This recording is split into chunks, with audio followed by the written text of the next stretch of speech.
Okay, so for this video, we're going to be talking a little bit about knee mechanics, and if you're having difficulties with alignment of the two parts of the knee, or pain, or just where it like locks up maybe, this can be helpful to work on that.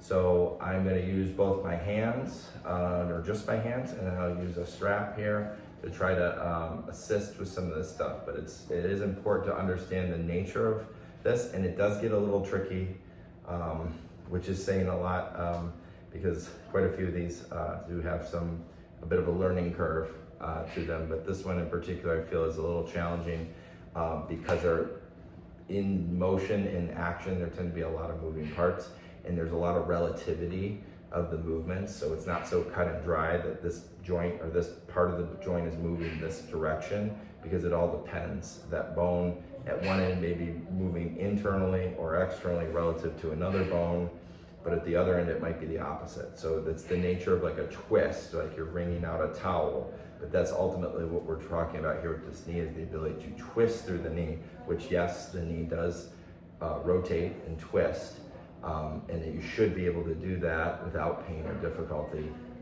because it's important for the normal mechanics of being able to bend and straighten the knee, and it's also important for balance and weight shifting. So if we look at the knee here, and maybe what I'll do is put a leg up like this so you can see it, okay? So if I look at my foot, so this is my tibia here, and my fibula is on the outside. You can't see that aspect of it, but if I turn my foot in and out, I can feel with my hands that it should be moving, or at least it's trying to move, right? So if I'm turning that tibia and fibula in, my toes in, okay? When you're bearing weight, the foot's not gonna move, so that is different, but the movement of the knee is something you wanna be very aware of.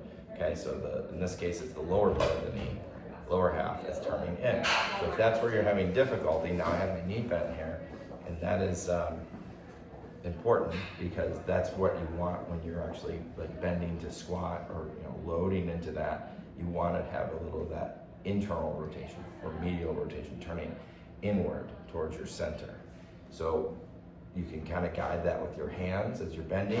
You can maybe work it up closer and kind of work like that, right? Closer and closer. Now, there's a muscle, and I'm going to show you on this side. It's right, the IT band runs along here. You're going to go towards your rear of your leg, and you'll feel a tendon there. You're going to try to go underneath that tendon, or you might have to pull up a little bit. You can go above it a little bit, or behind it right there. So that's where I feel that right there. And so when I pull the toes out, that is going to externally rotate my tibia and fibula outward, and that's that little muscle in there. It's a portion of this longer muscle here, the outside hamstring, okay?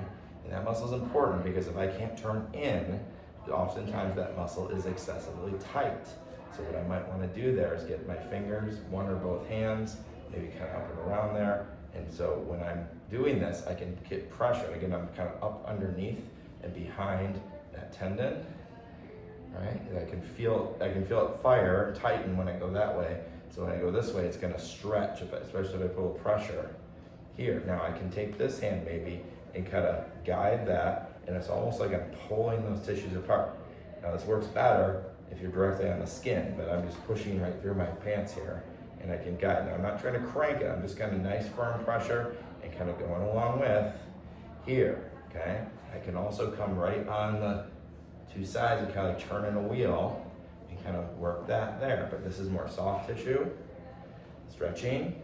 This is more joint mobilization, okay? And really what I want to do here is try to get a little bit of traction too, if I can, to try to snip rather than compression, but you're already a little decompressed because you're not bearing weight, okay? Now say I want to go the other way. So the thing about going the other way is it usually goes in line with straightening the knee. So say you can't straighten your knee, it's stuck here. Well, now I'm going to go the opposite direction. For that, there's a muscle up, it's about 1.5 to 2 inches below the joint line. So if you find your kneecap, your patella, and go to the bottom of it and come out, Somewhere around there is going to be, you'll feel a little groove, like horizontal groove. That's where the joint line is. Usually you can feel that. You may not be able to if there's swelling or too much soft tissue around there. Okay, but I can feel where mine is, and I can move and kind of and twist and turn too. I can feel where that joint line is. So I'm going to go straight back from there and down distal a little bit. And right there, that's where the calf comes up. It's actually deep underneath the calf. And again, like if I bring my toes in here, that's going to be that muscle, it's the popliteus. If I go out, it's going to stretch. So I want to feel where that popliteus is, and the function of that muscle is to actually unlock the knee. So it fires as you're bending, to initiate bending to come out of that extension. So that's where I want to feel. If I can't go into extension, it means it's stuck. It's not letting me go. It's not relaxing to let me go into extension. So I'm going into external rotation of the tib fib and trying to release that there. Make sure you're not on anything with a pulse, because there is an artery in there as well. Just make sure. And then this is going to be more on the inside that I'm trying to come in from versus the outside for that other muscle. So they're kind of a little bit opposite, slightly inside and back, behind and deep. So this one's a little harder to feel, but I got it there. I can feel it, and I can try to release it. And again, I can try to rotate, take my femur, pull that in, lower leg out, maybe try to push down through my heel and straighten a little bit and try to work that, okay? So as I mentioned with the strap, if you're mindful of how you're doing this, I can kind of spiral it around. So again, I'm trying to pull in on my thigh here, and I'm trying to pull out a little bit as I won't be able to release the muscle here, but I can kind of guide the movement of the joint like that. And if I switch it, where I'm pulling more in here and out there. So the direction of the spiral is what's going to change here.